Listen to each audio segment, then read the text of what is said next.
clock. It is 6 o'clock, so I'm going to call us to order. In accordance with South Carolina Code of Laws, 1985, Section 30-4-80-E, the following have been notified of the time, place, and agenda of this meeting: the Fort Mill Sun, the Herald, the Charlotte Observer, CN2, and WRHI. If you guys all would, please join me in a moment of silence.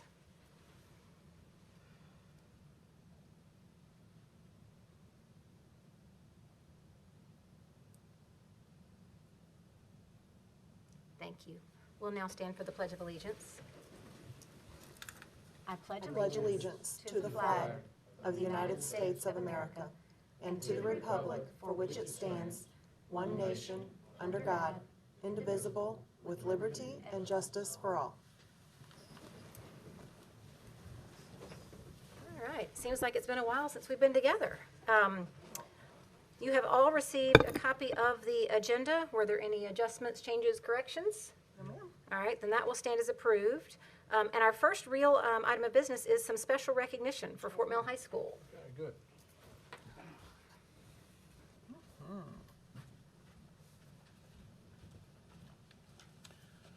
For the public's benefit, this portion of our board meeting, the board recognizes state and national winners, and we're pleased tonight to have a representative. One of the APs at Fort Mill High is going to talk a little bit about the Blue Ribbon School of Excellence, the Lighthouse School Award, which is a little different than the other Blue Ribbon. You can come on up and tell us what went into this, and first of all, congratulations. Thank you so much. I appreciate that. Hello, everyone. My name is Zachary Beam. I'm the Assistant Principal of Curriculum Instruction at Fort Mill High School. First of all, I want to say a message for Mr. Scroggs. He regrets he could not be here tonight. He's currently participating in an advanced degree course and is scheduled to meet on Tuesday, so he cannot be here with y'all. Describing the process a little bit, the Blue Ribbon School of Excellence process is evaluation that includes a committee coming into our school and reviewing all aspects of the school environment. And from that process, it looks at the school culture, testing data, professional development for our teachers.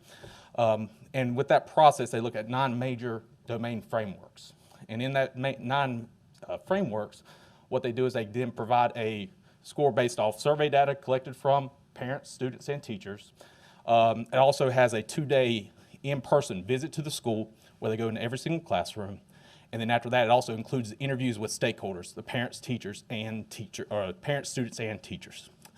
The committee meets together and then determines what place where we can improve, where we succeed at, and based off that recommendation, they had us placed at a Lighthouse School, which is the highest recommendation they could provide.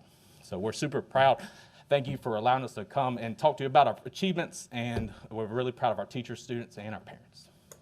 Thank you.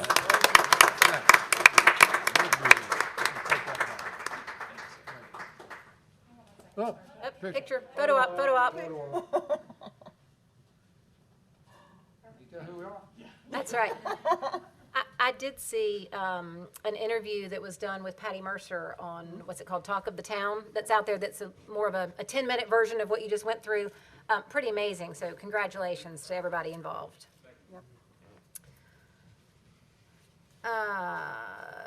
Approval of minutes. Our last meeting was on February the 2nd, and you've all received a copy of the minutes. Were there any changes or corrections? No. Those will stand as approved. And then we do have some public participation. I have 3 cards, so you'll each have 5 minutes. I've got them in the order they were handed to me, unless y'all are coordinated and wanted to do something different. The first one that I have a card for is Dylan Butler. If you want to approach the microphone, you will have 5 minutes to address the board. Just for those of you who haven't participated in one of our meetings before, it's not really a dialogue. It's more of a chance for you to share your information with us and for us to listen. I suspect I have a little bit of insight what you may be wanting to talk about, which we'll probably address a little bit later in the meeting. Okay. Okay? Oh, I'm sorry. Yes, if you'll start out by stating your name and address. Yes. Like home address? Home address, please. Okay. Hello, my name is Dylan Butler. I live at 900 Saddle Ridge Road, Fort Mill, South Carolina, 29708. And I'm here to speak today on behalf of all the students, teachers, and families in the school district that oppose the decision to return to school 5 days a week. The basis used to decision is that cases are falling.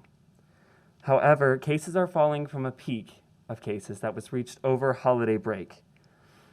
And although York County and South Carolina are decreasing, their hospitals are still at 100% capacity, and South Carolina currently has an average of 2,500 new reported cases every week. Counties like York are in the worst category on CDC case maps, and CDC released a couple maps today that placed York County in the red, and that saying that we should be virtual overall. The district currently has 46 positive cases and more than 230 quarantined students. And these numbers are from Friday. They're growing despite all the restrictions currently in place, such as the shields in elementary schools and wiping down desks, as well as constantly sanitizing between classes. I believe that if we return to a 5-day scheduling, there will be more transmission of coronavirus. A 5-day model means up to 30+ students in a single classroom with little to no social distancing. We've seen precautions taken in elementary schools who are currently back in the 5-day-a-week model. However, they're not apples to apples, if you will. Elementary schools stay in one class and they go to school and then they go home. Us high school and middle schoolers, we work, as well as when we move classes, we move between classes and interacting with different people, different teachers, and in the lunchrooms, we're in a mass group of hundreds of people.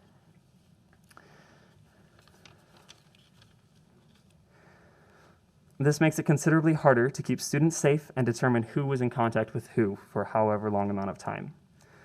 The district defines close contact as anyone who has been in contact with someone who has tested positive for more than 15 minutes. With an increased number of students in schools, students could come into close contact with someone outside of class, such as in the cafeteria, making transmission unavoidable between students. This decision puts everyone in danger in the community. Many students have high-risk family members or are high-risk themselves and are far more likely to be exposed during a 5-day scheduling. And to these families, a suggestion might be to switch to virtual. But most people, like myself, do not have that luxury because a lot of the classes that we would like to take, I'm a senior, so this is my last year, a lot of the classes that I would like to take would not offered virtually, such as a theater class or AP classes. Right now I'm in AP biology and that was not offered virtually. Just as well, many seniors, like myself, are also looking forward to tentative prom and in-person graduation dates that are a maybe even now when we're in a hybrid scheduling.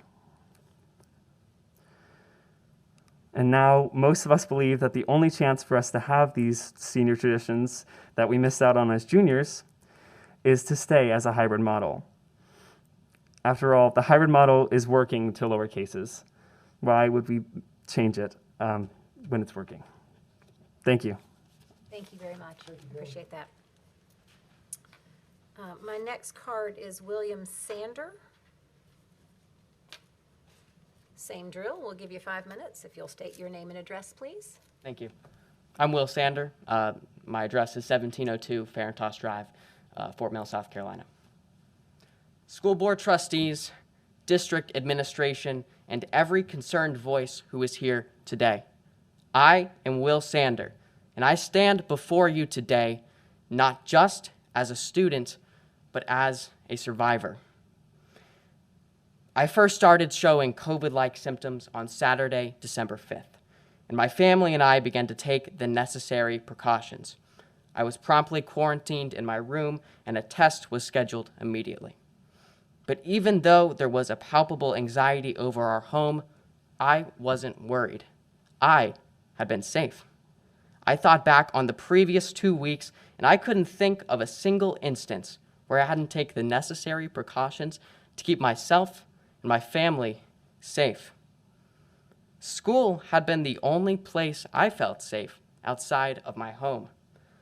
With the mandatory masking, the social distancing, and the reduced number of students, I felt assured that these measures were sufficient.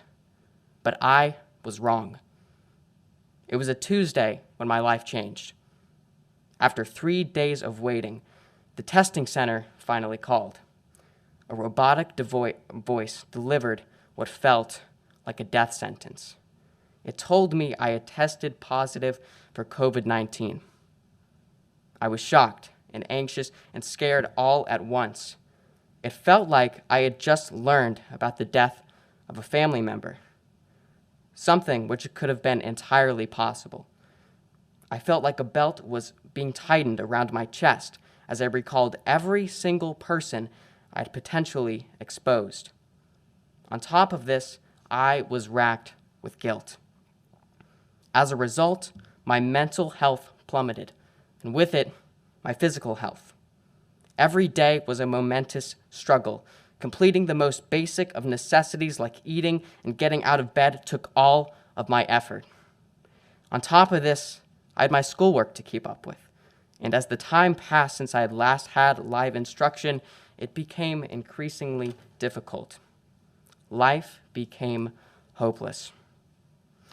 I gradually became less responsive as my interactions with other people declined dramatically, something difficult to cope with as an extrovert. As the days went on, I began to wonder, what was the point to this struggle?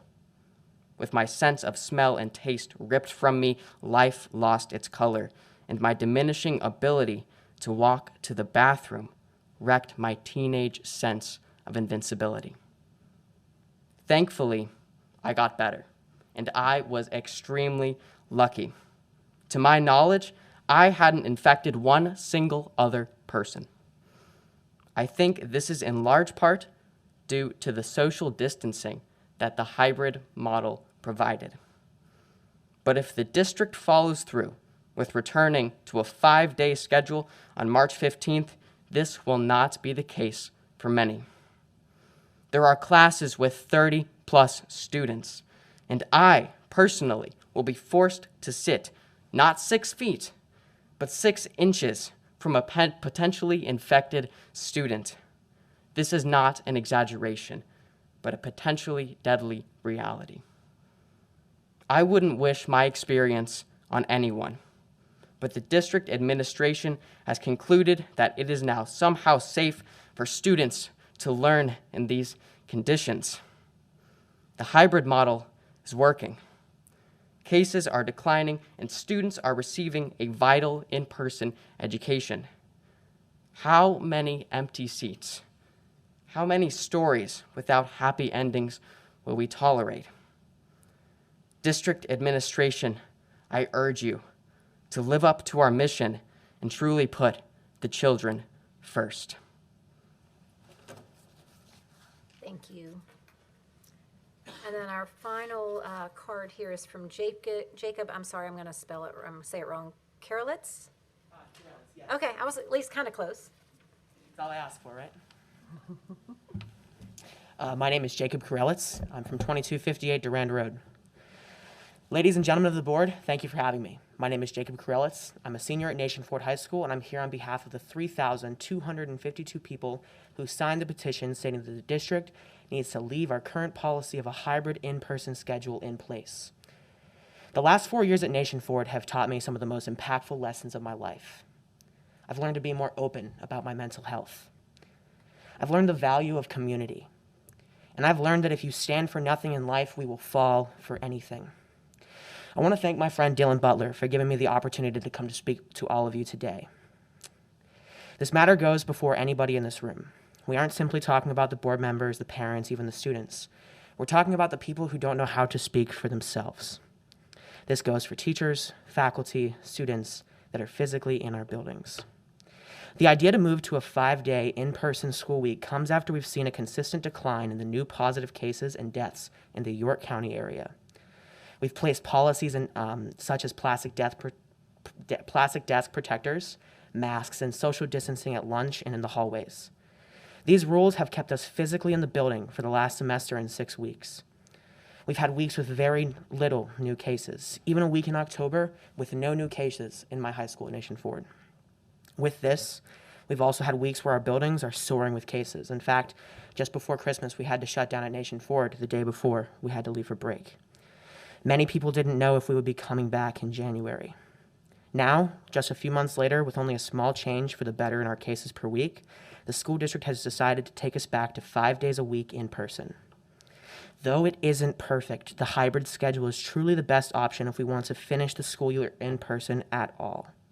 Many teachers are requiring that students join a Google Meet on their virtual days, which is giving students like me structure through this difficult time. The hardest part of dealing with a hybrid schedule is finding the motivation on your day home to do the work. Personally, I've had to learn over the past year to adapt to a physical planner, marking out my days in increments of 30 minutes so I can stay focused and get my day done. These changes are what we have to do to change with the times. And frankly, that's saying something for me because I'm a solid B average student to change for that.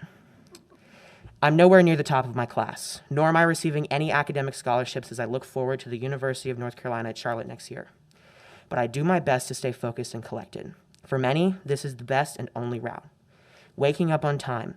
Many will join FaceTime calls with their peers to have to study with and get work done to feel this great sense of gratitude as we finish our days and feel that sense of accomplishment. Many students are using these days off to work out, study a new subject, learn an instrument, or even take time to prioritize their mental health, which wasn't an option before. Doing things that allow our brains to feel rejuvenated at the end of the day. For many, the hybrid schedule has actually allowed students to flourish in this new environment. This doesn't take anything away from the students that struggle to stay motivated. We hear them, we feel for them, and we want to find new ways to help them succeed in this challenging time. For many, COVID-19 has been a danger around them, but not a threat to personally deal with. I unfortunately cannot say the same. After my first day back in the building from the winter break, I began to cough and show symptoms that may emulate the virus. I went to get tested and found out that I had received a positive result. I was fortunate enough to stay at my mom's house as a source of total isolation. At the time, she was in Jacksonville with her sister's family, spending time with doctors there to discuss the next step in the journey with her mental health and treating her severe case of depression. My father, stepmother, and stepsister all have pre-existing conditions that may place them in the hospital if they get COVID, so I did what was best for my family and stayed at my mom's. Many are not fortunate to be able to leave their rooms, risking the health of their families. The 2 weeks I spent in isolation were some of the hardest in my entire life. Like Will, I'm very extroverted, so I recharge mentally when I'm with people. Even writing this speech, I was with my friends, asking them for the guidance that I needed to refill myself so I could speak to all of you today. Unfortunately, to spend those few weeks alone led to harmful emotions, sleepless nights, and absolutely no motivation. To the people who may hear this and have felt alone due to the virus at any point, I see you, I'm with you, and I truly feel your pain. Unfortunately, I'm just one of the many students who got the virus, who had to worry about the well-being of their family and friends, who had to be completely alone, with no room in the four walls to find space for their depression creeping in. Members of the board, if we don't address this issue as a district, we could be increasing the chances of students and parents facing this reality exponentially. I urge you, as parents, as faculty, students, and even parents that have students in the building with the time frame from now until the end of the summer, give them that time until the end of the summer to get the vaccine if they choose to. Give them that time to make the decision to switch to virtual if they choose to. Allow seniors the chance to engage in prom if possible, Spirit Week if possible, and the biggest thing is graduation. If we go 5 days, these may no longer be an option with a major spike in cases. Finally, I simply ask that if we don't make this change, even to just allow a grace period for students to switch to the Fort Mill Virtual Academy and leave it up to the students and parents to decide who must risk their families' lives when they enter the building. Thank you all for your time, consideration, and peace as we look to find a resolution that keeps all of us safe. Thank you. And I do want to thank all of you for coming and speaking to and sharing your views with the board. Like I said, we're going to talk about some of this in a little bit, but I appreciate the way that you guys have brought your information to us. I wish sometimes our adults could learn from your approach. So thank you very much. Thank you. All right, we have a couple other agenda items first, though. We've got some staff reports, starting with a financial update. Good evening. Tonight we are going to be discussing the monthly financial report for January. We are 7 months into the fiscal year. Total revenues were $108,859,574, and general fund expenditures to date for that period were $84.7 million. So we were in a positive cash flow of $24 million. What's really important, as we've been discussing, is looking at our tax collections through the major tax season. I'm very happy to report that tax collections were extremely positive after all of the concern about the status of the economy and what we would see. We had local property tax collections to date of $57,009,838, or 93.4% of our budgeted property tax collection amount. Compared to the same time last year we had collected $50,168,000, or 91.5% of the budget. So we're slightly ahead of the budget. I think I'm extremely happy and almost relieved to see that come in, to feel like we will be able to sustain our budget plan for this fiscal year, and it certainly helps us in going forward and starting to plan for next year's budget as well. Just to give you a little bit of a breakdown, in January, real property taxes collected were $23.2 million, vehicles consistent again, slightly under $1 million, and fee in lieu was $4.4 million. So everything was very positive. I do not know any details. I haven't received any detailed reports as far as the breakdown of taxes, commercial, fee in lieu, who paid, and all. We will be receiving some of that data. But I have talked to some of the other districts, and everybody, York County in general, was strong as far as property tax collections. Well, and I'm glad too, because Yes. last year, we had the delay in the bills going Correct. out. So having them on time, that helps from a timing standpoint as well. Absolutely, absolutely.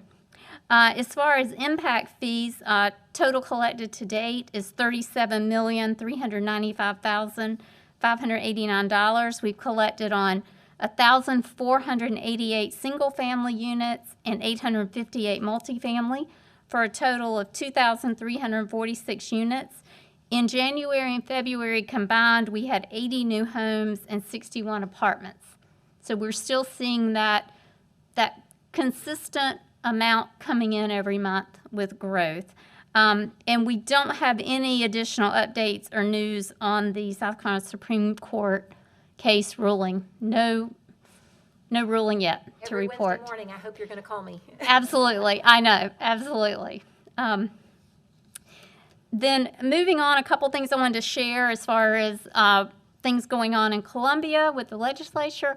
This afternoon, the Senate Finance actually had a meeting regarding House Bill 3609, which is the one related to funding teacher salary step for this year. They passed it out favorably. Not a lot of discussion. There were a few amendments that were to our benefit. One was the original bill had based the calculation on the average teacher salaries that districts had incurred over the past 3 years. They've now amended the wording that it will be based on the actual for this year, and they have clarified that it will include fringe benefits. So it will go to the full Senate now. We expect that will pass, and then we will receive our allocation and actually be able to match it against what our costs were. So that's definitely positive news in that regard.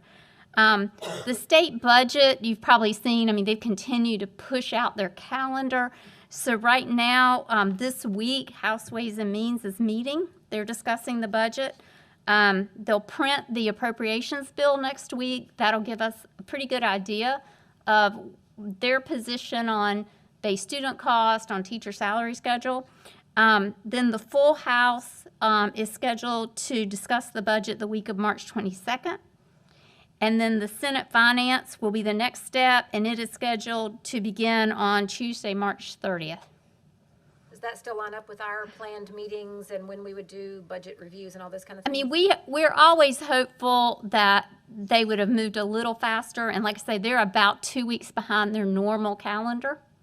But at least it will give us some indication of some of the key areas that we can start working with. Regard that question, last year they were earlier. They were earlier. March work session or second meeting. Correct. We presented some priorities. That's true. At the March work session, we normally have the House, at least the House Ways and Means allocations, and sometimes the full House. So we won't have the full House this year. I'm hoping I would at least have House Ways and Means that we could match up. But we are going to, as far as our budget, we have met virtually this year with our principals and department heads last week, and we're finishing some of those this week. We'll begin to prioritize the request, and then we will bring you a first look at the work session in March. As you would expect, I think it's going to, the requests are large, the needs are large, and it's going to be another tough year, matching up with, depending on what happens with the state budget. But we are working through our process as normal, and we'll begin sharing that with you. Ms. Lorda, Yes. you can't, when you can't see faces move, I you know. can't tell who's talking. What's the latest thinking from Columbia on their state budget? I imagine the state budget is much more dependent on sales tax. I don't know how that has been impacted. I think that they are also seeing probably more stability in the economy than maybe they had originally expected 6 months ago. So we'll see how that translates into what they decide to do with the state budget. But I've been receiving information, and I've watched some of the Board of Economic Advisor meetings, and there are certain areas where they are still receiving or even exceeding revenue expectations. So we'll see how that translates now into what they provide for K-12 education. It's been a couple of months since I watched the update from, the fellow that always does the financial updates. Frank Rainwater? Yeah, Yeah. and at the time, it had bounced back a good portion, it had gone from here, but had come Right. back a long way. I haven't seen anything from him to know if it's come back up further in the last couple of months or not. I think he's projecting maybe 2 years from now we'll be back. But I think it is increasing slightly at a slightly higher rate than maybe they thought, like I said, about 6 months ago. It sounds like the when- tourism industry is doing well. It absolutely, I think it is, yes. So we will plan to bring that to you with, we won't be in a position to really tell you all our revenue numbers, but at least we can start sharing some of the priority requests and what that may look like for us for our budget for next year on the 16th. So, any questions for me? Okay, yes, All right. thank you. Thank you. And now we are going to get an update on the virtual academy. Dr. Emily Mcquay, come on up. Thank you. Good to see all of you. So last Tuesday, we sent out some information to parents and also posted it on our FMVA website to get an overview of what the FMVA will look like for next year. We wanted to get that information out to parents so they had a lot of time to weigh all the different information that was in that packet.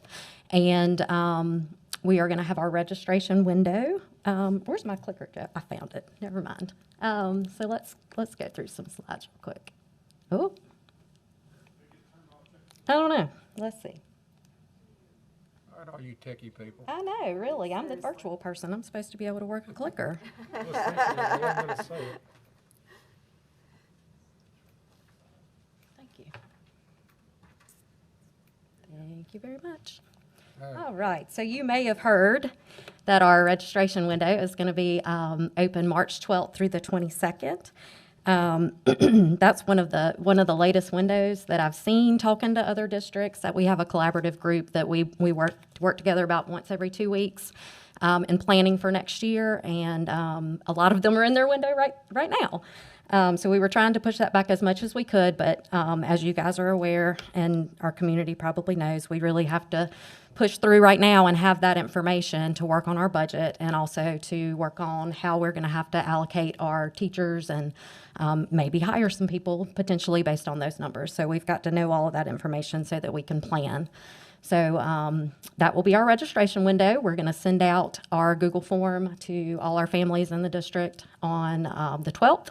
And then it'll also be posted on our FMVA website so that anyone that has left our district and they're currently in a virtual charter or homeschooling, but they are wanting to be in FMVA for next year, that link will be there for them to be able to fill that out as well. They'll be able to get to that on the website.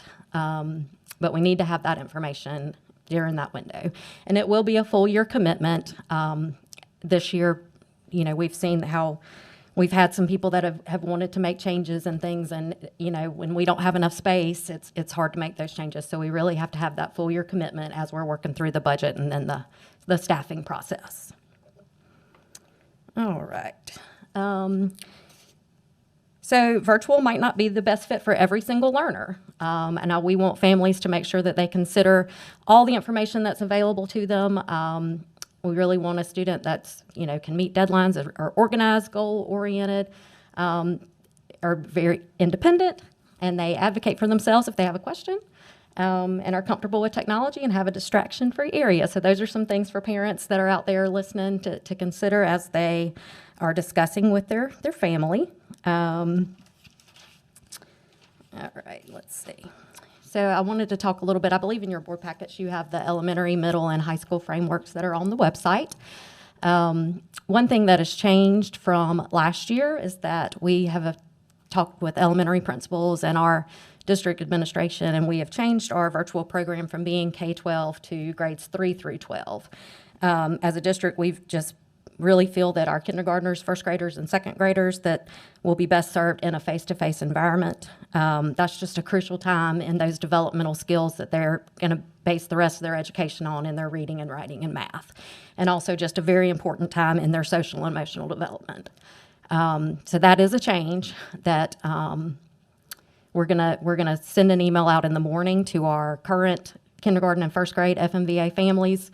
As you can imagine, I've gotten a lot of email in the last week since we sent that out, and so I wanted to make sure I got through as much of that as I could before we sent the next out to get some more emails. So I'm gonna, that'll be going out in the morning. I wanted to talk with you guys about it too before that went out, and let's see. So we're going to have a synchronous core just like we did this year. For those that I know you might not know, or you guys do, but maybe out in the community listening, synchronous just means that there's a live set time that they're going to be interfacing with their teacher in a live environment. And so that'll still be the same from where our elementary was this year. The only thing that might look a little bit different for our elementary program is that our related arts could look a little different.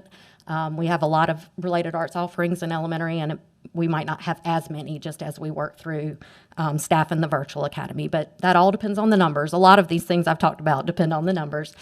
So we're working through a lot of different scenarios based on how many we get during that window. For the middle level, it's, again, going to look very similar to the way it looks this year. We've been very successful at both those levels, so just leave things the way they are when they're working. But again, we're working through that related arts. We might not have as many choices in our middle school related arts courses, but we will still be having related arts for them.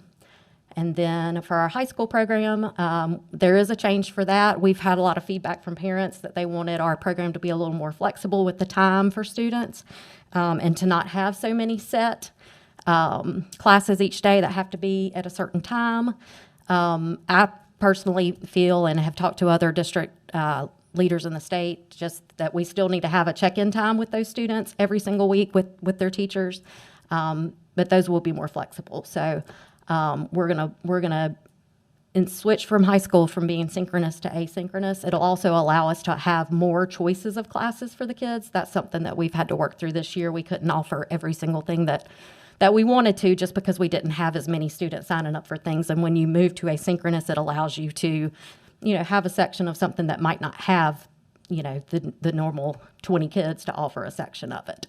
So that'll allow us to open up some more opportunities when we do it that way.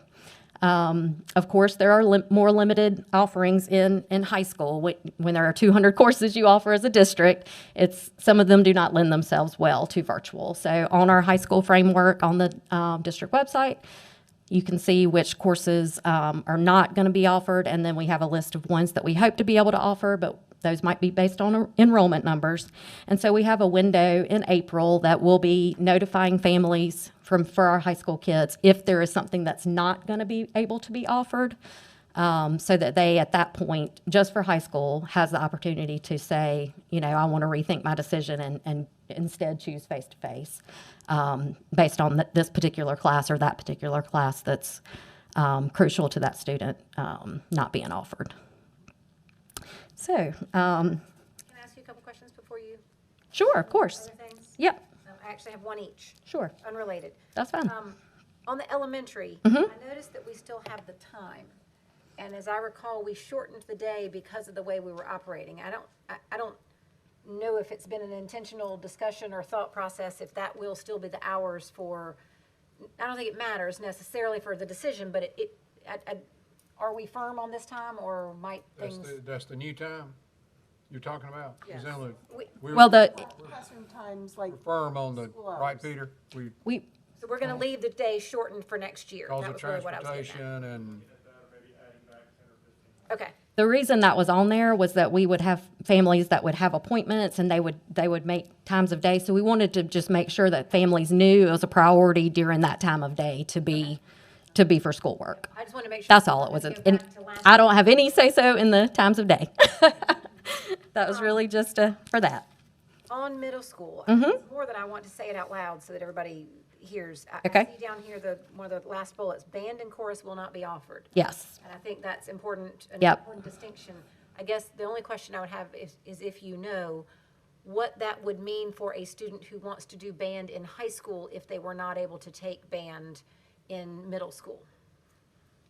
I do not know the answer to that. I don't believe they would be able to Because in high normally by school the time unless one they gets have to an high school audition level, process for high school. So if they had been practicing, Yeah, I mean. Or taking normally lessons they've already outside, learned yes. Whatever their instrument is. You're in right. At least 7th or 8th grade, if not. Mm-hmm. I would say So, it would be very hard to pick it up. it would be, If they had to take it. so, yeah. but that's something we found this year has been very difficult to teach virtually. Completely Yeah, understand. I just yeah. want to make sure that we're clear about Yes, potential ma'am. longer-term decisions Absolutely. that means if that is the case. Mm-hmm. And then my last one, Uh-huh. you mentioned full-year commitment at the beginning. Is that Yes. still going to be true for high school, or are we going to do semesters? It is. It is going to be a full year commitment for high school. It took 20 people working 8 weeks to get those schedules changed in the middle of the year, and it interrupted the whole IGP process. And So we'll go back to the Yes. full-year schedule. Students will get their full-year schedule instead of just a semester at a I time. really think that we'll be able to offer more things if we have that commitment ahead of time and be able to plan for it. so while we're asking questions, and Sure. you may get to it further, but I have written my note. Okay. So particularly, I guess I'm targeting my question for elementary, middle school. Okay.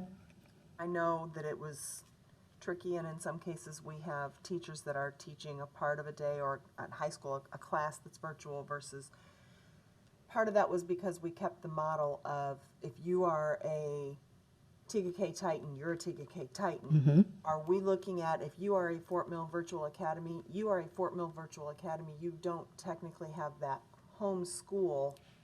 So for middle and high school, they're staying in their power school with their home school.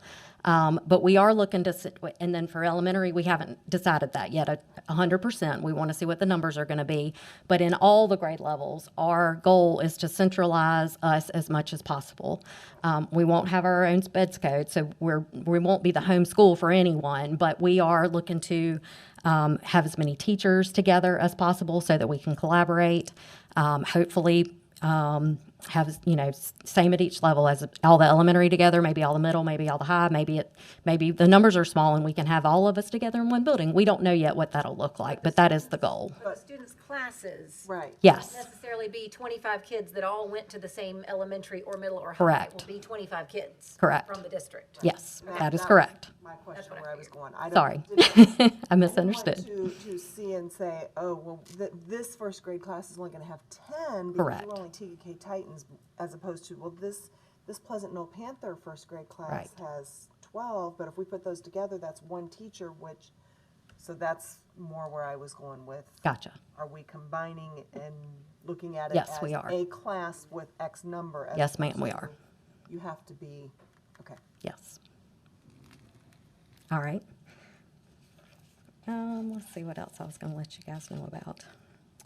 Can I make a comment? Sure, you absolutely Just can. Big picture wise, for the public's benefit, this year we had over 5,000 kids in the virtual academy.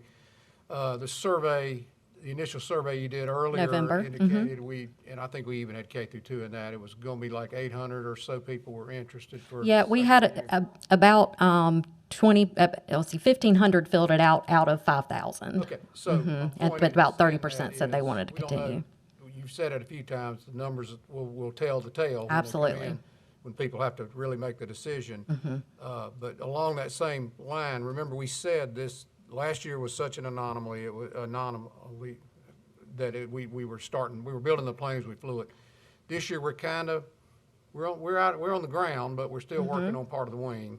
So third year out, I think next year, not this coming year, the following year, it'll really kind of settle in, I think, at all the districts, whatever a virtual academy will look like for your district going forward, whether it's a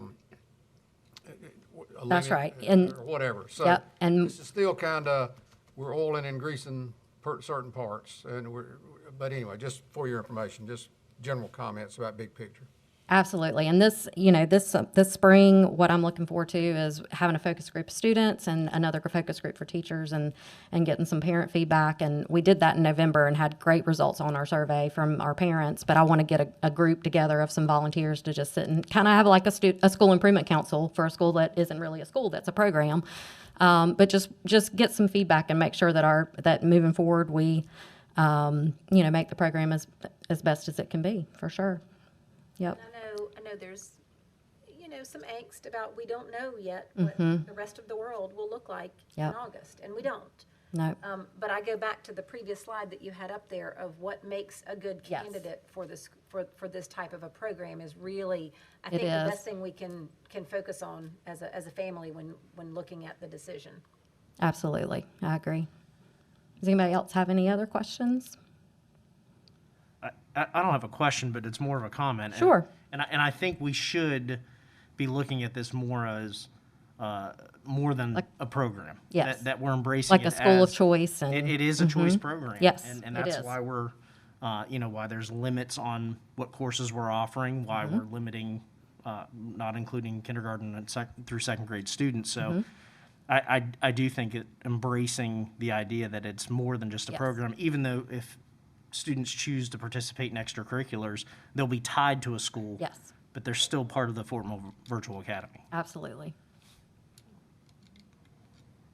That was it, no question. Well, thank you for your comment. All right, thank you so much. Thank you. Great update on my agenda. Okay, we do have an action item. I'm not sure I can articulate it very well, but Ms. McGinn is going to come up and talk to us about it. It has to do with our long-range strategic planning.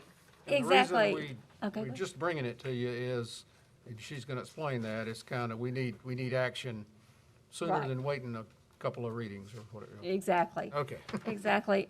We didn't know we were gonna need. The but- state of South Carolina Regulation 43-261 requires that districts have a 5-year strategic plan, and every 5 years you develop a new 5-year plan, and you submit that plan by April 30th. And then each year, you send an update to that plan by April 30th. That's always been a little problematic because our test scores don't come in until the summer. So it's almost always been this staggered, you get the results, tweak the plan, and then you really don't submit it until the next year, and then you're getting the new test data. For a 5-year plan, we've begun some of the work as a district, but each school also has to have a 5-year school improvement plan. And quite honestly, with the dilemmas that schools have been faced with this year with the construction, and I think I itemized that in the memo to you and what we submit to the state. Between the construction, the elementary River Trail only opening in January and getting their staff together, as well as all the changes in schedules and that kind of thing with COVID and adapting to a 5,000 virtual academy and teachers, it's just been not the year to settle on a 5-year plan for this district. We started the work. We've uncovered from the COVID crisis some issues with equity and access, and we've kind of developed that into a goal. One of the new 4 goals for the district that we've talked about that before, and we really want time to have focus groups and have community input. And so in discussing this with the State Department, Laura McNair, who was the State Department person, said, I'm going to send you a link to a waiver, and I think it would be to your best, it would be a good idea to ask for a waiver. So what I'm asking you today is permission to ask for a waiver to delay the submission of that report instead of this April, sometime before next April. We hope to have our Cognia accreditation visit in November, so we really will probably have the plan done well before next April, but this gives us time to get test scores back from SC Ready and end-of-course exams that we didn't have last year, to even set benchmarks and performance objectives. So it would give us time to do a thoughtful, meaningful 5-year plan for the district. So we're asking for your approval for the waiver for that delay. And Marty, the only thing I would add is, you know, the construction and all those kinds of things were even extra had we not been in the middle of a pandemic. But given just the environment that our schools have had to live in for the last, what somebody say, 18 plus 2 weeks, right? I mean, it's completely understandable to me that this could not have been a priority, and that we needed to focus on flying the plane while attaching wings and greasing things, right? The last thing I wanted to do is go and present to faculties and say, now this is another thing that you've got to do, and we've got to get it done by April, when you've just formed a school in January. It's just not fair. Plus, this will, with Forest Creek coming on board next year, this will allow them to be in the same 5-year cycle that the rest of the district's on, so we can all kind of hold hands and sing Kumbaya together. So when you ask for the delay, are you trying to submit this at some point and then get back on schedule by April 2022? Or, so you're going to actually submit 2 in next school year? We'll just submit the new 5-year plan in April of '22. It will So start then a the year next later. 5-year plan, is that going to be 4 years out? So Be you five get back from that. We so literally you get a get delay. We'll push it out 5 years, which will keep it in the same 5-year cycle as our accreditation, which is a good thing. Right. That in itself is a good reason to do this. But when you layer on COVID and construction and all the others, I just was asking for sort of a delay from just to get some more time, and she said, I'm going to send you a link. So I took the link, and I'm asking for you to approve this waiver. Gives everybody a chance to catch their breath. I think the And then- schools and will then focus appreciate it. on strategic things instead of reactionary. Exactly. Exactly. Making a thorough and well-thought, well-planned, executable, and identifying those areas that need that attention. So I Would am someone like to make a prepared motion? for that, yes. I'd like to make a motion that we approve the Fort Mill Schools waiver request for the State Board of Education Regulation 43-261 in order to delay submission of the 5-year strategic plan and school renewal plans for the South Carolina Department of Education on or before April 30th of '22 instead of April 30th of '21. Second. We have a motion and a lot of seconds to delay the strategic plan. Is that called third and fourth? That's right, until April of next year. Is there any further discussion or questions? All those in favor signify by saying aye. Aye. Any opposed? Okay. Hopefully we will get a waiver, because if Thank not, you, we're and going I'm to sure the schools thank you. We're official now, Marty. All right, sorry, I gotta get my papers in order. I think, are we at the superintendent's report now? We are. Okay, Okay. your turn, in whatever order you wanna do things. Okay, let me just let's get the low-hanging fruit here. Calendar of events, of course, you've got those before you, the board meeting tonight. Kindergarten registration, that's 5K, I believe, right, Peter? Coming up on the 10th. Then, of course, Emily mentioned the virtual academy registration. When is the 4K? Have we already done that? The registration will open in April, the screening will be end of June. Okay, so there's some, and then the board meeting on the 16th, which we hope to have some budget information for you on that night, some preliminary budget information. Then the spring break, April 5 through 9, and the board meetings have been adjusted in April, so you want to come over here during spring break. And then, so that is the 13th and the 27th. There may be other dates that I always ask board members that I'm not aware of. Is there anything worth mentioning on the next 2 months? Dr. Epps, the only thing I have, I'd like to get back to school visits. You know, as much as they were difficult to make all the time, with everybody going back 5 days. Now, I know we used to have presentations, things like that. I'm not saying that might, there's a lot of stuff to do right now in the school, but I would like to get back to school visits, even if it's just a cursory going in, looking at a classroom, no presentation, maybe a question and answer time. But of course, that'd be, if you have the time, great. If that's beneficial, I don't want to take up too much administrative load there. Well, we have talked about, with the reopening plan of March, to still limit visitors in the schools. So we would have to think through that. If we're not letting the public in, do we want to go in? But I'm not opposed to doing it. I need to think through the, what implications it has. And there's that, and I know we made that, and I'm not suggesting that decision at the beginning wasn't a good decision. I think it was a good and sound decision. I think it's one of our only statutorily required things to do, you know, during the year, and getting back to 5. Yeah, if we could take a look at it, I'd be most appreciative. Definitely, we'll look at it. Especially to the extent that there are things to help really see and understand before making any decisions about next year, right? As it comes to the budget planning and things like that. So there may be some benefit along those lines. And I think many of our classrooms we can observe without physically going in to that particular classroom, so we could at least get a good idea of what's going on or observe, like at Catawba Ridge, for example, you could be up on the balcony watching what they're doing in the cafeteria. And we don't have to go in and out as a group, Right. all Right. 7 in one classroom either, Right. to go Right. to, okay, we're going to 3rd grade hall, and there's 7 3rd grades, guess what? Yeah, you look through the window. Well, that would help if we didn't do all the going into every space, because we could do more, we got to do more than 2 schools on a day if you want to get this Well, done. Yeah, and no, honestly, I'm not, I Pick a mean, couple. yes, I agree about the statute and the rest of it, but do we need to hightail it to get to every school this year? No. No, I don't think so either. But to see each grade level, yes.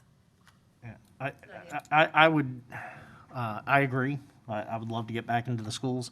I would just suggest that it be unstructured from a administrator's time standpoint. Maybe have some time that if they wanted to talk with us, that they could do that, but no presentations, no official. Right.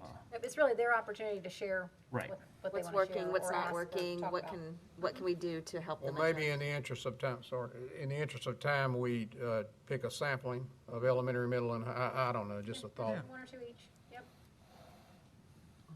But talk about it. certainly not opposed.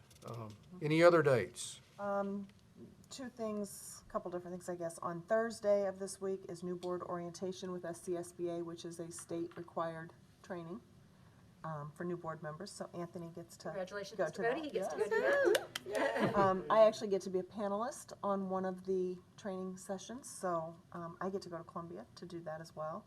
And then National School Boards Association has their annual conference. They are doing that virtual this year, and they allowed an early bird group rate, so to speak. The problem that tends to run with national always is that it tends to back in or kick off our spring break and so it makes travel, or in this case, virtualness ability limited. But I can share the dates around to make sure if there's anybody that would want to do it together, Right. you know, Because they are allowing that group, so, and it's also being open to administrators, principals. I mean, it's kind of a wide open, you can get up to, we'll call it 9 registrations in one umbrella of expense that is equal to sending a half of one person to conference nationally. So, that's all I have. Any other dates? I'm going to share some with my foundation. When you, before- okay, it's you your want to turn. wait till then or do it Yes. now? Okay, all right. School monthly attendance update. You can see we gained a whopping 1 student during the past month. We actually gained more and lost more, but remember this is kind of common for this time of year. Again, I'll point out that deceiving number of 16,922 should add, how many mid-years did we have, graduations? 76 or 96, Yeah, I don't remember. whatever it was, bumps it up to 17. So just because that is a more accurate number, we did provide funding for that many, so even though they graduated at Christmas. So anyway, that's the attendance update. The school monthly winners attendance awards: Fort Mill High with a 96.21, Springfield Middle Hi, Mont. with a 96.29, and Dobie's Bridge with a 97.99. Good Lord. Okay. So there's our winners. All right. Continue to be amazed at how well they can do I do too. right now. I know, I do too. It's never this good during the The regular. lowest one was high. it's because nobody can go anywhere. Yes. You probably hit the nail on the head. Okay, what I want to do now is make bring to you several updates on a couple of 3 items. The vaccine distribution, talk about the general return to school decision, talk about some safety measures that we plan, and then some ideas for moving forward. So let me begin by saying that you may have been under a rock today, but exciting news. The governor has held a press conference and has pushed teachers into the category that they're eligible to receive their vaccine. Actually starts Monday, but even better news on that front is if you watched the press conference or if you read the articles already in the paper, it talks about each district working with their local providers. We in Fort Mill, the 4 Yorks have worked with Piedmont, and Ms. Spears has been one of the daily managers over there. Actually, she volunteered her time they run the clinic at the Galleria Mall for 4 days a week, I think every week except this week. We did that in hopes of this happening. So we've got some exciting news to announce tonight that we're going to be able to vaccinate 550 of our teachers on Friday. Everybody said they wanted to. Everybody, so we sent out an email to our staff, and 543 said they wanted it. So real exciting. Fort Mill School District will take Friday. We're going to make it a virtual day. Throughout the district, we're going to vaccinate between 9 and 2 o'clock, I think, about 100. And the teachers will get your appointments to you. But we're just over the top excited about this opportunity to get the teachers their first shot. We will also, 3 weeks from this Friday is the 5th. 3 weeks from this Friday will be the 26th. That will also be a virtual day, so they can go back and get their second shot. Realize that this is some inconvenience for parents on such a short notice, but I think it's so critical to get this underway. Now, I can go back and talk a little bit about. Let me stop there. And Ms. Spears, is there anything I don't know, logistically speaking, that we need to add? I would just ask for teachers or principals that are watching. Details will be coming out soon, but we were just so excited because we'd had this plan in place. We were going to execute it next week. It just so happened that Friday was available, and we know that a virtual day on a Friday is probably a better situation for a lot of families than to try and do it midweek. And we got permission to do it so we before got permission and we jumped on it. we have already taken the opportunity when we've had two pretty good-sized waves over the last 3 to 5 weeks to bring in teachers and staff above certain ages. We've had some thresholds, so we've already seen, I don't know, 300-400 of our teachers be able to come through the clinic even prior to the official 1B permission, all done on the up and up with DHEC's knowledge. So I'm just really excited. I know a lot have gone to Charlotte in the last week as well.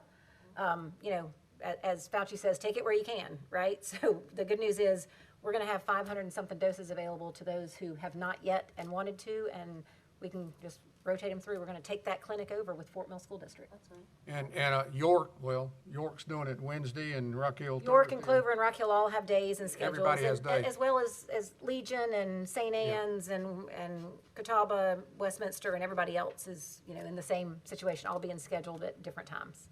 Right. And I've talked to a few teachers, I say a few, different levels, elementary through high school, different here, there, wherever. And a lot of them have indicated that their teams and their teachers on their teams and whatnot, many of them have sought that outside source, whether it's been Caramon or whatnot. But many of our teachers, it sounds like there's several schools that perhaps more than half of their teachers have already had first. Well, and in that regard, Joe and Jenny and are tracking the numbers. Good. Tamara and, I mean, we don't know yet exactly. Tamara and Katie have been working, first off, obviously tracking the positives and quarantines, but they're also tracking vaccinations now. And I think earlier today we were around 220 that have reported already, and we know for a fact there are more than that out there because we just cycled some through recently and got them appointed. So, you know, you take the numbers that we're kind of seeing with the vaccines that have been reported and add it to what we know for a fact we're going to be able to give on Friday, and we're starting to put a very large dent in our staff. I think the key thing is, like Ms. Spear said, is we asked everybody. Right. And we had 543 people that said I want it. And So we're going to make it happen. And I think it's important to note, first of all, it's not required. It's absolutely not required. So everybody does not have to take the vaccine if they don't want the vaccine. That was the very first question you ask is, if you're not interested, that is completely okay. The tracking is more about, as I understand, for quarantine purposes, because if you are exposed, but you have received the vaccine within, at the moment, 90 days, then you would not have to quarantine, is the new guidance from CDC, is my crude understanding of it. Did I say that right? As of right now, the CDC guidance is 2 weeks after your second dose of a 2-week. Right. 2 dose, or 2 weeks after your first dose, if you're able to get the Johnson & Johnson. You do not have to quarantine for 90 days from that 2-week period. Right. We fully expect that to change as more folks are being vaccinated. That's the rumor, is that time period will stretch out. Right. Yep, day 14 to 90 right now. So, like Wayne or somebody, probably in a few days, we'll be able to say with some certainty what percent of folks we have vaccinated, which I anticipate it'll be a goodly number because of our tracking system. Right. And that's counting the ones that are going to Caramont and all the other. Caramont. Oh, yeah. Okay. So that's that kind of was a game changer for us today. We had, before we made the decision to return March 15th, we had been told this was going to happen. And then the rug was pulled out from under us last week, and now we've gotten the carpet back under our feet again. So, and like Chrissy said, it's not mandatory that teachers get the vaccine before returning, but it is, it's not recommended, it's not mandatory by CDC or DHEC, but it sure is, it's a goal we have, is to get as many that want it vaccinated. I'm just happy that anybody who does want it can get it quickly, right? That's the key to me. We didn't think it'd be this quick, so that was great. In our plan, we said we needed 3 to 5 day lead time, so we got 3 days. Yeah. So now tonight, the message will have to go out about the 2 virtual days. And we haven't shared this with the principals because it's all happening so quick, so they're learning it as we learn it, although they had an idea something was up. So, but the teachers, as for Friday's concerned, the 543 teachers, you will get your times, your appointment times tomorrow, right? Or through an email. We'll and what they need to do with the system and the process and all that kind of good stuff. They don't need to all be over there at 9 o'clock in the morning. They'll get a, Information from us to let them know what to do. okay. Questions about that, which is really pleasant news, pleasant surprise. Okay, talking about the general return, and I'm going to read some comments as to why the decision was made to return on the 15th. We believe that the majority of students benefit greatly from continued in-person instruction, and we have been working to safely return to this instructional model since the end of last school year. We've said over and over, it's been the district's stated goal at the beginning of the school year to return the students to full 5-year instruction once the situation allowed us to do so. We believe the situation is allowing us to do so. And just the numbers, the Tuesday numbers were even more improved than was cited on the Friday numbers. There were, how many? 30 students and 5 staff. 30 students and 5 positive, as opposed to the numbers that were reported on Friday. So we're continuing to trend down. For all the reasons that we said before, students, we believe that students gain more. We've been told over and over, and our data shows that hybrid does not produce the academic results that the 5-day instruction would. Students are, we know they're safer at school. Even the students today, we're talking about the protocols in place. Anecdotally speaking, we know we've got more students who are in academic making lower grades than they did this time last year when we went out. And it's been a year now. We've been really out of school. The socio-emotional issues that it's caused for many students. And just for a good example would be the 3 weeks from March 15th to the spring break. That's an opportunity for 7 more face-to-face days of instruction for the A kids and 7 more for the B kids, I believe, because we're out on one of the Fridays, I think. So there's 14 in addition day-to-day instruction. So when you extrapolate that out over the whole year, there's a lot of gain of instructional time. In regards to the area, Rock Hill is going back on the 22nd. Clover is going back Monday, the 8th. We said we're going back on the 15th. York at the middle school level is already back. They're trying to decide about the high school. If you look around the state, there are districts are going back 5 days in large numbers because of the numbers declining. The governor and state superintendent of education are advocating for schools to return to 5 days of instruction immediately also. So with that, though, comes safety mitigations. So the areas that we know we're going to have issues with are lunch. And in that regard, and help me with this, Ms. Lordo, we've ordered several additional lunch tables for the middle and the high schools. And Of indoor seating and outdoor seating. right. And ask the principals to develop plans for spreading out the students to accommodate that social distancing. They may be going down the hallway to some of the tables. Some of them may be eating in some classes. Correct. Like dividing them between alternating, you eat cafeteria, you eat outside, or you eat down the hall, or you eat in a classroom. So that would be the plan to address the lunchroom situation. So just to be clear, at lunch, students will still be socially distancing. That's correct. That's Great. correct. Yeah, they won't be. That is certainly the goal. Won't be side to go. That's the goal. They won't be side to side. During transition times, it was mentioned changing classes. Students will be wearing masks and should be moving quickly to the next class, not to allow for prolonged exposure, which will meet the CDC and DHEC requirements for contact tracing. They won't be walking together for more than 15 minutes. Middle schools will allow locker use to cut down on the amount of materials brought into each class. Locker visits, times, and procedures will be determined by each school. That's we're not using lockers other than we will now.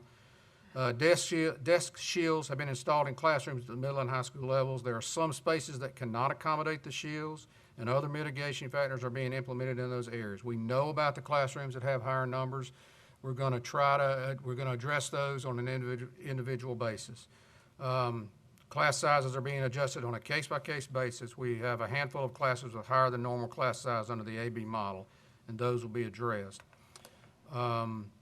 Transportation has been working to generate routes that would not overload bus capacity with return, with minor changes to specific routes. In the addition of a limited number of double routes where they're confident they can safely transport students each day. So those are the mitigations that we have planned now.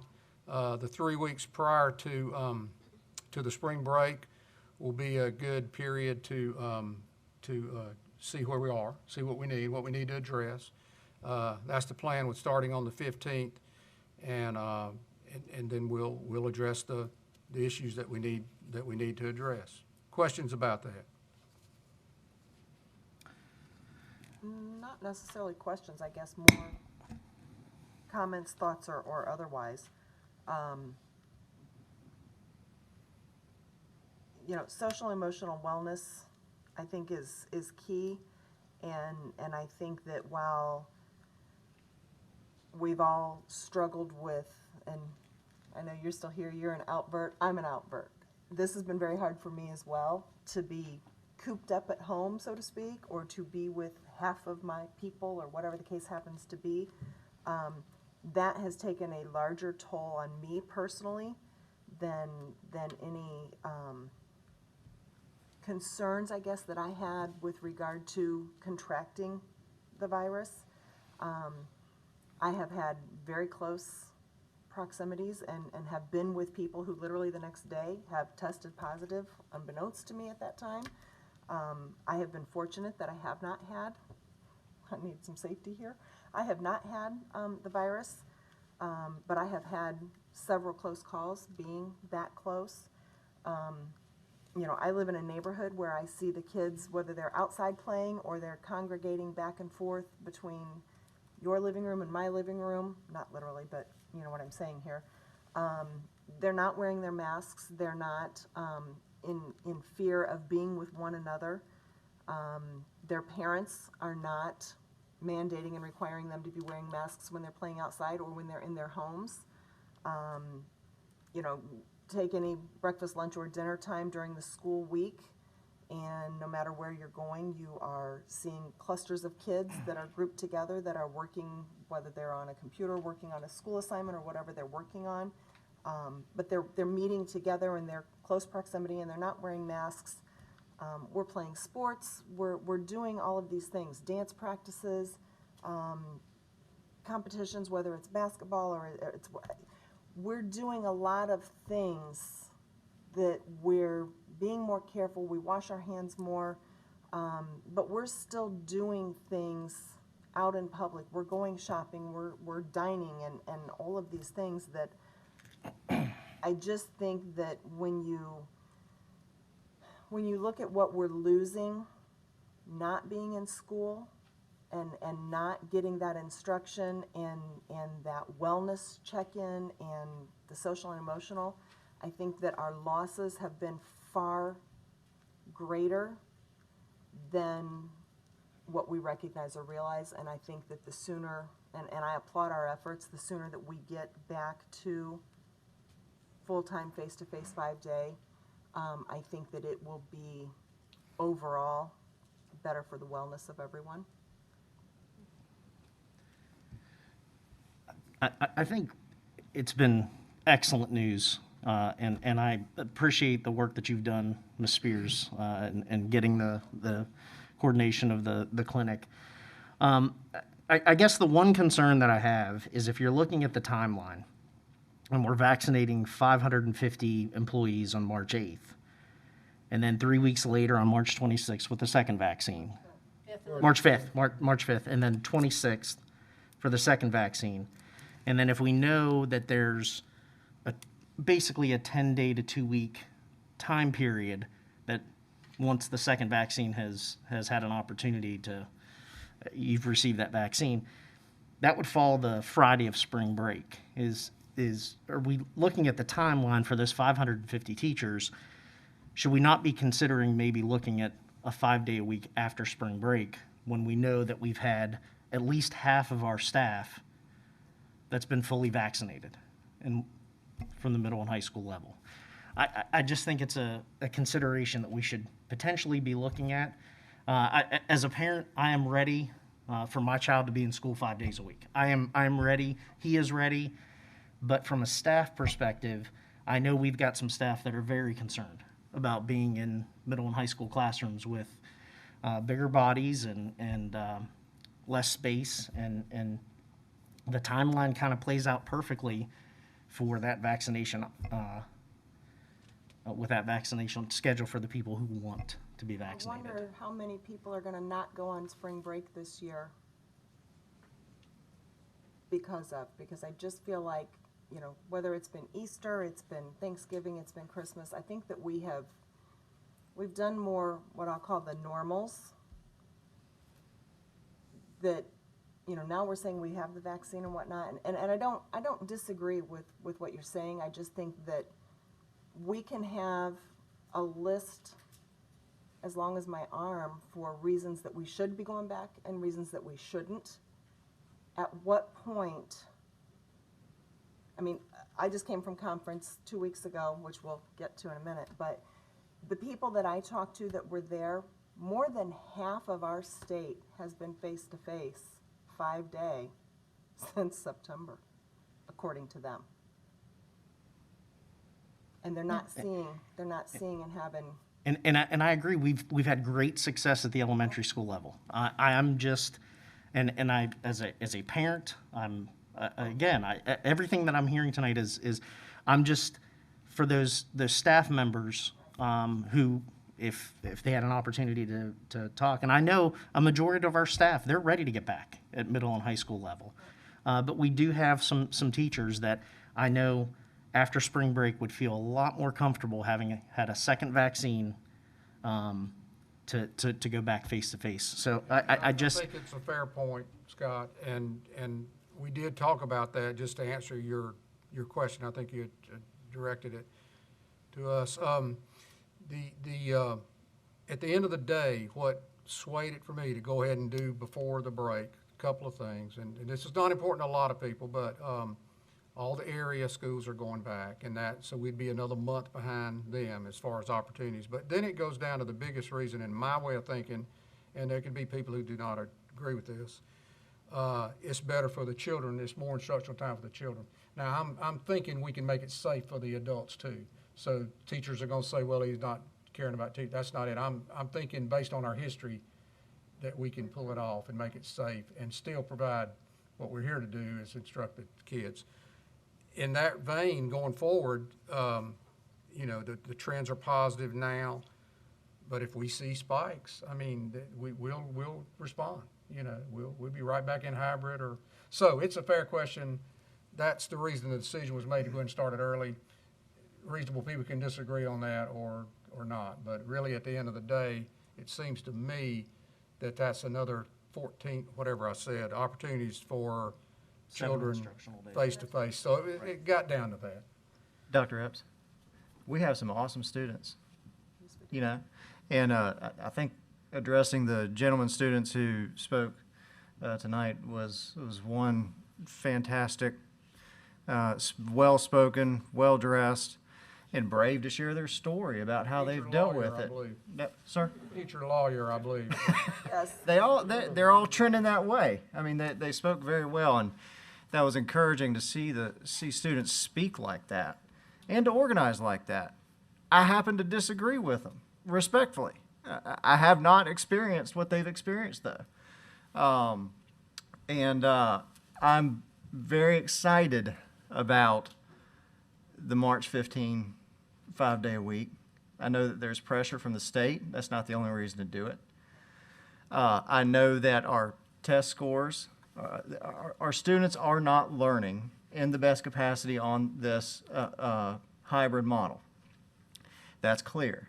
Students across our country and across the world are doing worse today than they did when we were back in school, our students included. The data, the studies suggest that schools are not a source of community spread. And so if the study said something else, I think then Dr. Frederoli, I may lean more towards your thought process. But with all that, everything coming together, I'm very thankful for this district. I'm thankful for the administration in coming up with this plan, especially it meets the CDC criteria. We're going to be able to socially distance. We're going to have masks. We're getting our teachers vaccinated. We're getting our teachers vaccinated in part because of the leadership of Ms. Spears. Thank you very much.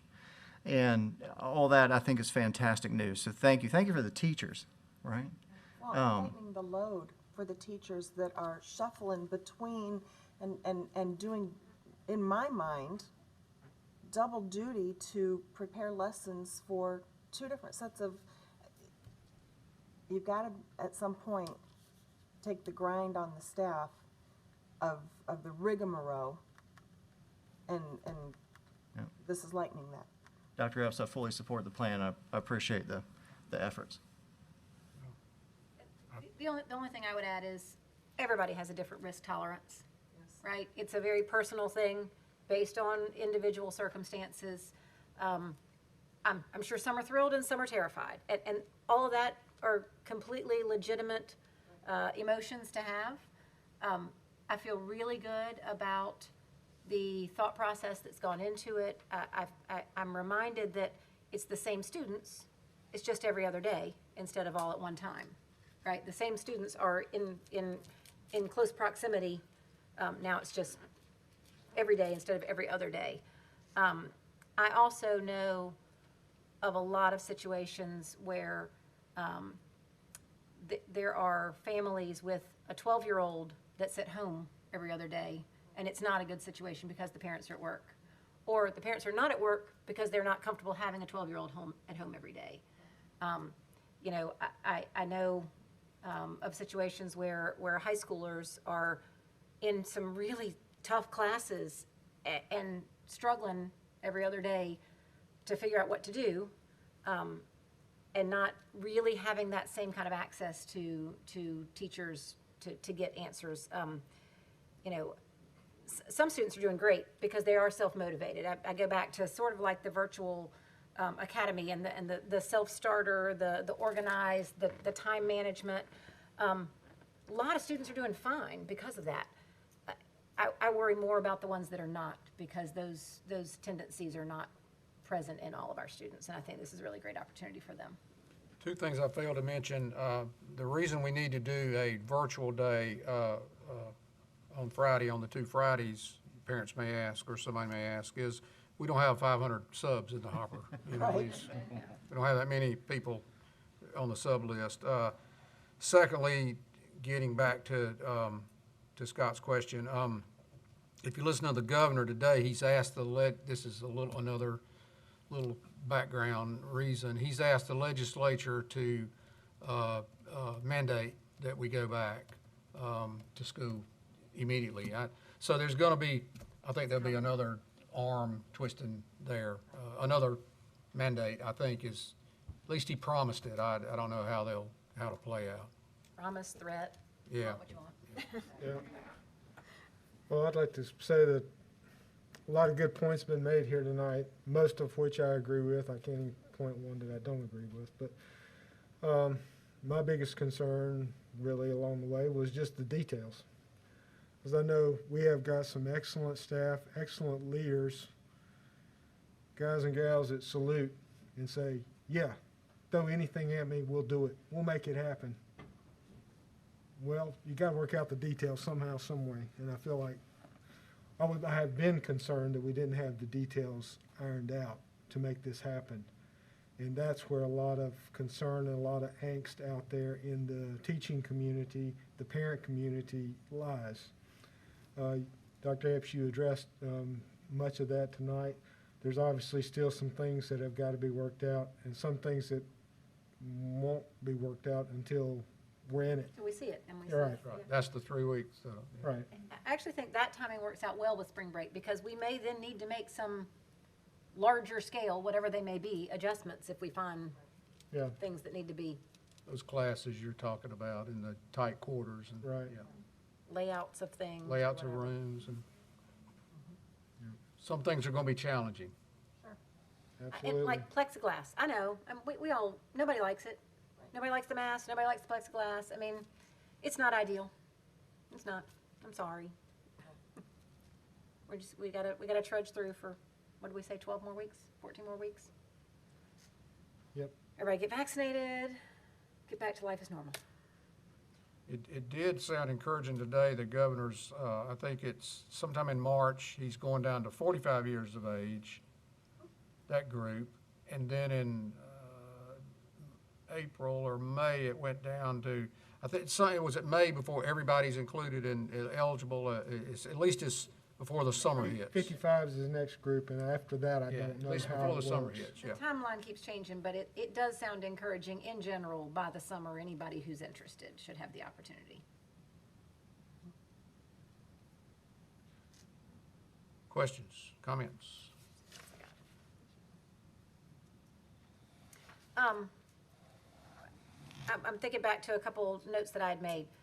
Proms and graduations. I don't think we know the answer to either of those things yet, do we? We've made a decision, which we'll announce this week on proms. Graduations, we just received word today, just an hour ago, that Winthrop Coliseum is gonna be under construction, correct, Joe? And they just told us, so we've got to come up with a Plan B for graduations, whether we use our stadiums, we gotta get back at the drawing board. Like I said, we just got that email. Yeah, they called literally about an hour before the meeting started and said that they will not be available for anybody's graduation because the Coliseum will be closed from May through August. They have to do asbestos abatement and put a new roof on it. Unbelievable. I hadn't even told the high school principals that yet because we just learned about it walking into this room, so. Sorry, I didn't mean. No, that's okay. I didn't know it was a loaded question. I Cross out the assumed we didn't graduation know. announcements. Right. My assumption was we don't know the answers to either of those questions yet, and it is our goal to have them as well, right? I mean, we I don't like want your to, answer better. we don't want to deprive our students of any of those special events. I don't know if we can or not.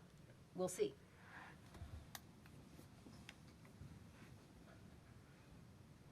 That's all I got. Anything else? Any other general topics that you wanted to cover that we missed? I'm looking down my notes to see if there's anything else. No, I think that's enough for one night. So, all right, so then to wrap back around, because not everybody is watching, although hopefully a bunch are and can spread the word. Sometime this evening, tomorrow morning, there will be information going out about the schedule for the next few weeks. We have a call and text and email scheduled to go out to parents as soon as this meeting is over, depending upon time of closure. And then we'll obviously have more information coming out from the schools and the teachers about what the actual curriculum of those 2 days, beginning this Friday, will be. But they will be very similar to what we had in December, where they do not require internet access at that time to complete the assignment. I'm going to try to recap what you said because I'm not sure if it picks up on the microphone, so I apologize if it did and it's a repeat.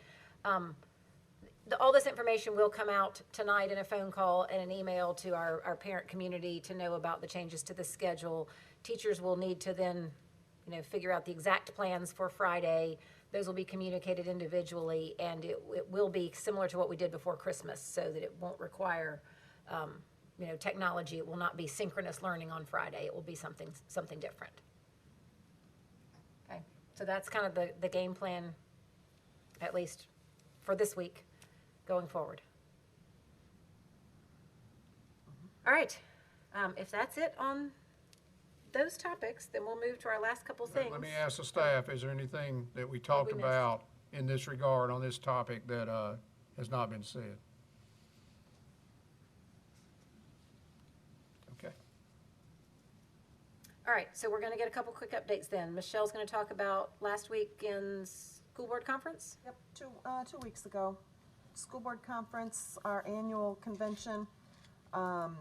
There was about 300 attendees. It was very different than what it has been in years past. Good in some ways, not good in other ways, just because the collaboration and the ability to bounce ideas was somewhat limited, just because of not being able to be in the same spaces together and whatnot. At the same time, though, it was good because you didn't have shoulder-to-shoulder rush, hurry, block your seats, and my personal favorite, wow, I didn't have to move my seat in the middle of the aisleway because I already had plenty of space, so I loved that. I went to several different breakout sessions, one pertaining more again to policy and whatnot, because that's always my wheelhouse. I listened to the Anderson One School District, who talked about their face-to-face instruction in COVID since September, when they came back after their initial catch-up days. I was the moderator for Kershaw County, which everybody recalls that Kershaw County and Camden in particular was ground zero when COVID hit in our state. They have been face-to-face 5 days since September with very limited incident or issues. They've had good, positive, so I just really, truly believe, after having spent time listening to other districts and some of the districts that, not that they're not all great districts, but they're not Fort Mill. And, you know, we do things a little better and a little different than most everybody else in the state. And it shows, because we adapt and overcome better than most. If some of these other districts can manage it and make it happen and make it work, I have every confidence that we can do it safely and better than what anybody else is doing, and they'll be asking us for extra tips. So it was good overall. It was long, it was cold, so that was good and bad as well, but good conference, as always. I get to be on the training committee this year as the region director for the State School Boards Association for our Region 13. So if y'all have topics and ideas and things that you think we need to know about or have better training to, or ideas and whatnot, I'm looking for that information, because I'm on that committee this year, so I get to help focus and drive what conference will look like for training. Okay. Questions? Michelle? No? Foundation for Fort Mill Schools? Foundation. Okay, so Classroom Ready has been very busy this year, especially with an increase of need in the local community. They've donated an estimated $70,000. That's 70,000 in school supplies and goods to the district this year. So they've been very busy, but also very happy to be able to help that many families and even students too. The deadline for seniors to apply for scholarships this year for foundation scholarships was March 1st. Winners will be announced in May. Teacher grants have opened again. Even in spite of COVID last year, the teachers who won grants received that money because they had that already planned. And so we're going to do teacher grants again this year. Deadline is Friday, April 16th for teachers. There have made some changes to the grants program, so anybody who has applied in the past or looking forward to apply, just read the website, make sure that grant is still available for you. We have a fundraiser. These are some of the dates I wanted to give you. Clays for the Cause. We did not have our chili cook-off this year for, obvious reasons. I know, I was so disappointed. So they're doing Clays for the Cause. That will take place on Wednesday, April 14th, and they're looking for sets of, I believe, 4, and you can go to the foundation's website to learn more information about that. And as a parent in the district, I received a Peach Jar notification of that as well. And the other fundraiser is our annual golf tournament that had to be canceled last year, but we have scheduled it this year for June 24th, and which also happens to be Tech Dowling's birthday. So it's really bittersweet to be able to do it on that particular day. And again, just go to the foundation if you're interested in any program details of any of their programs, or how you can have donation opportunities at that point. On the Clays for the Cause, it's teams of 4. It's $400 a team, and it'll be at Rocky Creek. Yes, ma'am. Down in Richburg. Yes, ma'am. Looking forward to that. Where's the golf tournament? They are still, no, they're still negotiating as to where that's gonna be this year, so I don't wanna let the cat out of the bag, but, June 24th is the date, so mark that down. It's down. It's down, it's down. Duly noted, right? Right, right. I'll drive a beverage cart. But, but the point too is that in spite of everything else, the foundation has still been able to give so much to the teachers and the students. They're continuing the scholarships as well as Classroom Ready. So they do need, to use fundraisers to earn some more money. And I'm going to give them a shout out too, because they also in their collection mode, right? Because they're always collecting from companies that say, hey, can you use this? Can you use this? They had collected gloves. They had collected masks, they had collected hand sanitizers, and they had so much of it that they called me and said, could the clinic use these things? And they are the only small gloves anyone who's worked at the clinic has been able to have. So we were very excited. So they've not only donated to the school district, but they've donated to benefit the vaccine clinic as well. I found this piece of paper as I was going through my notes, and so I'm going to do one more PSA. It's not a foundation thing, but since I was just talking about the clinic, I want to read this phone number. And Joe, if you might at some point put this out on our website or something. So the clinic is generally open Tuesdays through Fridays from 9 to 4, sometimes short days on Fridays. The system has gotten better. There is a call center that is manned during those hours, and if anyone calls this number, so we are finding people that just don't know how to get an appointment. If anyone calls this phone number, a live person will answer it and can make an appointment often the same day. I happen to know the appointments are out there for next week for all the 1B people. So even though we're going to take care of teachers that have asked us to, all the 1B family members, neighbors that if they want an appointment, they can call next week and get an appointment. It's 803-980-2684. That's, it's also on the City of Rock Hill's website, but that is not the DHEC line, but the local call center at the clinic. And they have, I believe, ample appointments at the moment that they can start making for the 1Bs and the 55s and up to get vaccinated next week if they want to.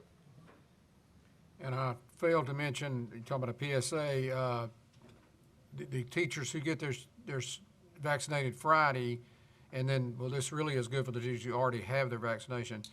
The first Pfizer dose, which these are Pfizer shots, right?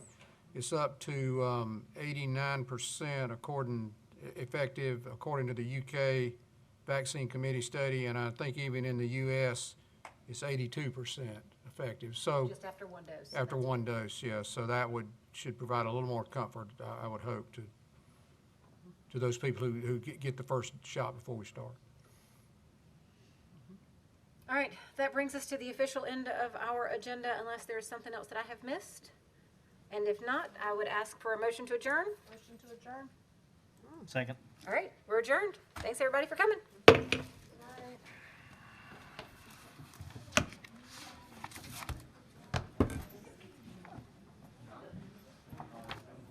Do you know who those two parents were back?